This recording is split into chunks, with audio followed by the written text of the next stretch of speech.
Des de la Mancomunitat de l'Alcoià Comtat es treballa per a donar un nou impuls als aliments i als productors i productores locals conscients de la gran qualitat de la producció agroalimentària de les nostres comarques. La iniciativa es plasma en una web que permet posar en contacte productes i clients per tal d'apropar els aliments del territori a totes les persones interessades en consumir productes de proximitat, respectuosos amb el medi ambient i de qualitat. En Agroalcoià Comtat es podran trobar productors i productores de fruites, verdures, olis, cerveses, carn i embotits, condimentats, productes ecològics, conserves, formatges, herbes aromàtiques, licors, vins o mels. Des d'Intercomarcal Televisió ens sumem a aquesta campanya i els convidem a conèixer els grans productes que s'obtenen als nostres pobles i, com no, a les grans persones que hi ha al darrere. Ens acompanyen!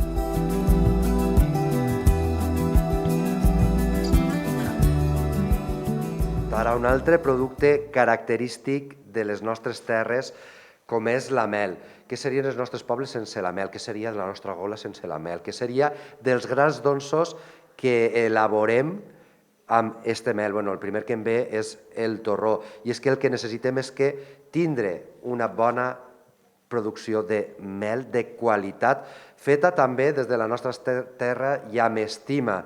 En aquest cas, des de l'Orxa Mel Palmer, tenim a José Juan amb nosaltres. Primer de tot, un plaer per a mi. Jo avui tinc molta satisfacció de veres de poder parlar amb els productors de xicotets projectes que fan gran i que posen en valor la nostra terra, la nostra manera de ser, els nostres productes de sempre i que, però això no vol dir que no tinguin innovació, reflexió i ganes de futur.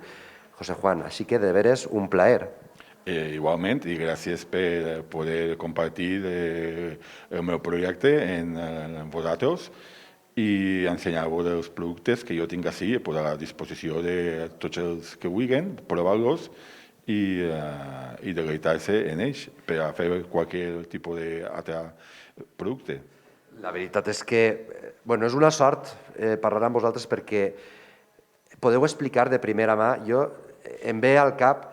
És complicat en aquests moments, en el segle XXI, en què hem vist tot el tema de les abelles, l'ecosistema delicat que necessiten i que estem, d'alguna manera, la societat impedint-lo realitzar. Com és la producció en aquests moments? És costós? És laboriós? Sí que és prou més laboriós, que farà igual 15 o 20 anys, perquè de cada vegada les colmenes no són productors de mel, sinó som cuidadors d'abelles. Cal dir que hem canviat els papers i en vez de produir mel ens dediquem a cuidar les abelles, perquè ens costa 4 voltes més produir 1 quilo de mel que antes, per molts elements que conformen la problemàtica d'insectes, temperatures molt canviants, estacions que no corresponen en climatologia i tots aquests problemes acusen molt a les abelles perquè són uns xicotets animals que depenen molt d'una seguida climatològica.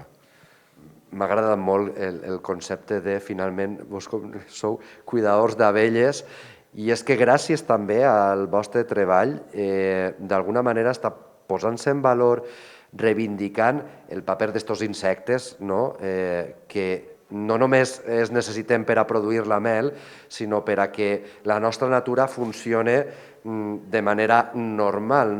Finalment estem carregant-nos entre tots i totes l'ecosistema i gràcies a productors com José Juan podem tindre aquests productes i podem reivindicar aquest treball per la nostra natura, pel nostre entorn, pel nostre paisatge, perquè gràcies al seu treball està tot garantit. I això és el que parlem quan parlem de xicotets productors, de famílies productores arrelades a la nostra terra, arrelades als nostres pobles i que això ho podem gaudir a través dels seus productes. I això és el que posa en valor cada producte que tenim. Jo sí que m'agradaria, José Juan, que ens explicares perquè veig diferents tipus de mel i diferents productes que no sabria identificar i que m'agradaria que ens explicares. I això és quan parle també d'innovació, d'alguna manera. A veure, innovació en la qüestió... Sí, innovació en qüestió de la mel, no, però igual varietats noves que antes igual així no es podien produir per diferents aspectes, com perquè els bancals estaven molt treballats, per altres situacions, doncs ara es poden produir. Però així el més normal és una mel del gomer, que és del gomer, tan ben dit, que floreix sobre el mes de febrer, març, depèn de la climatologia, perquè està molt canviant. Una mel de timonet, que seria per allà al mes de juny, depèn d'èpoques. Després, una mel d'ametler que estic fent-ne poqueta, però de molt bona qualitat, molt apreciada, que de fet són dels bancals del xic d'antes, que ha vingut del vi. Però això està bé. Compartim, no sinergies. Sí, compartim. I després una mel de petrolet, que fa ara la Taedor, menys quantitat, perquè això, entre comilles, no són matemàtiques, no fa tots els anys la mateixa producció i depèn dels animals, depèn de la climatologia i entonces uns anys més, els altres anys menys. I després tenim el que és el pol·len de flors, que és un complement alimentici per a nosaltres, que té moltes vitamines, minerals i proteïna, que hi és el pol·len també per a poder fabricar, si diguem, el pa d'abella, que el que fa és una fermentació làctica, que el que fa és multiplicar els beneficis del pol·len per 4 o per 5. Entonces, quan elles ja ha fermentat, tornen a consumir-lo i el transformen en la jalea, que la jalea la utilitzen per a alimentar a la cria quan és joveneta i a la reina durant tota la seva vida, perquè l'abella adulta sol ja consumirà mel durant tota la seva vida, però la reina consumirà sempre jalea i les larves xicotetes, quan es poden jalea, també.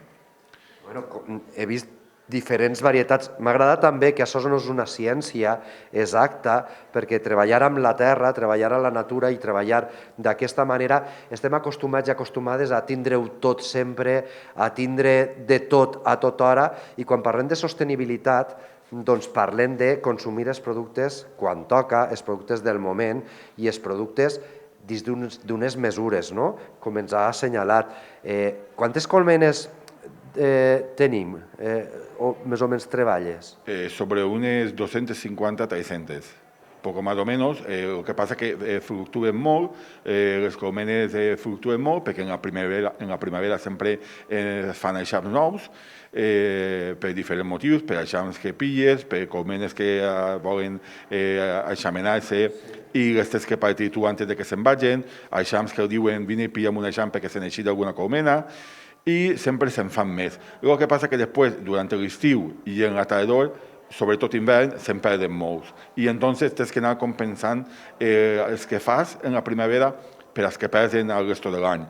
Però últimament ja no es poden compensar els que fan en primavera per als que es perden durant el resto de l'any. I estem tenint molts problemes per a poder aguantar la cabanya apícola. I de cada volta va més de capa caiguda perquè no n'hi ha tanta possibilitat de poder fer tants eixams en primavera com els que es moren en hivern.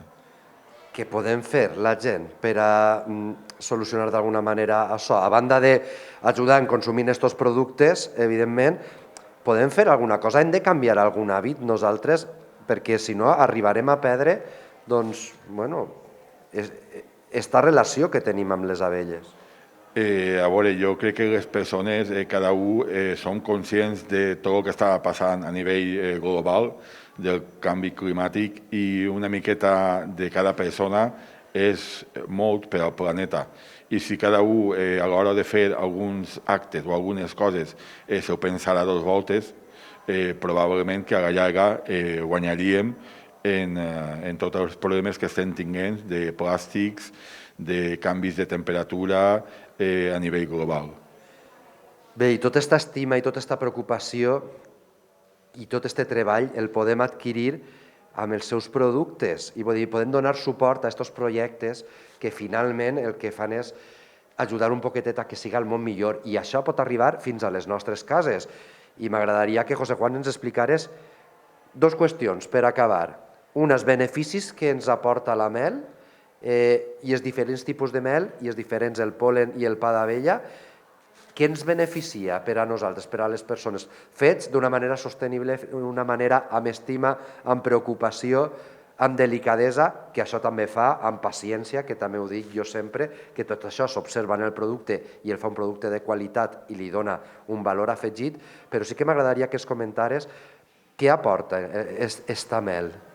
A veure, esta mel, per a començar, t'aporta un producte de proximitat que les abelles, per a poder-ho fer, estan fent una feina de pol·linització dels boscos i les terres i sobretot les plantes del nostre voltant, que gràcies a això podem anar a la muntanya, veure tota la bellesa que ens comporta gràcies a que aquests animals pol·linitzen sobre un 70% de les plantes.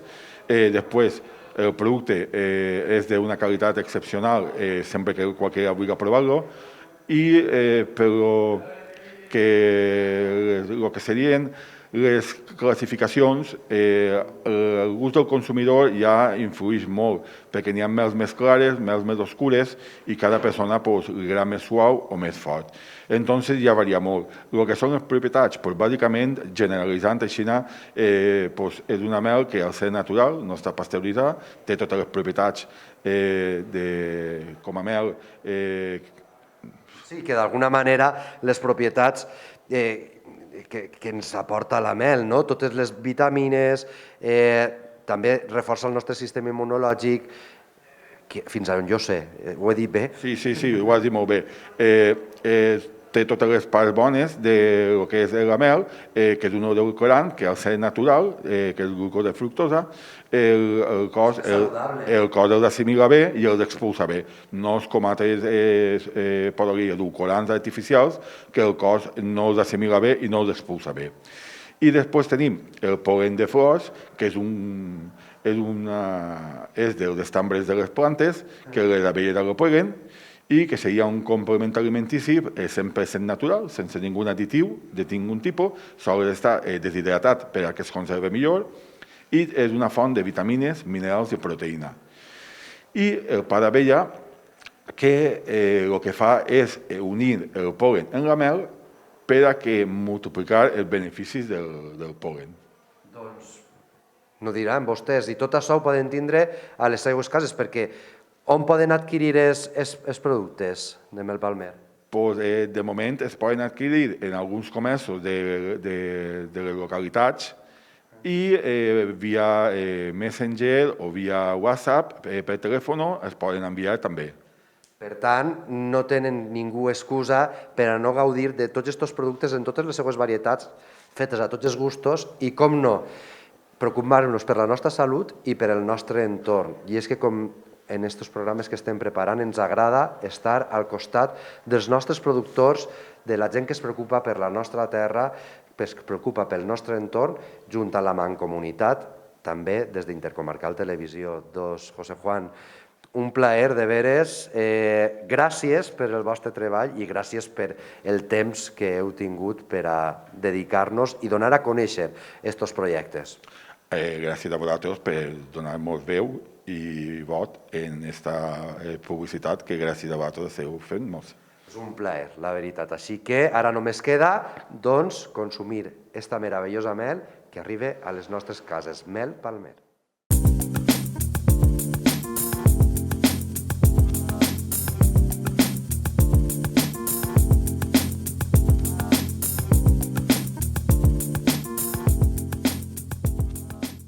Hola, soy José Juan Palmer Calabuig, soy de Rocha, del Comtat, i soc apicultor. Tot això vaig començar, jo era apicultor aficionat, mon pare va ser professional i es va jubilar, i farà 5 o 6 anys em vaig decidir, perquè estava sense feina, i vaig començar a produir mel, que era el que antigament mon pare sempre havia produït, i venut a grans envasadores.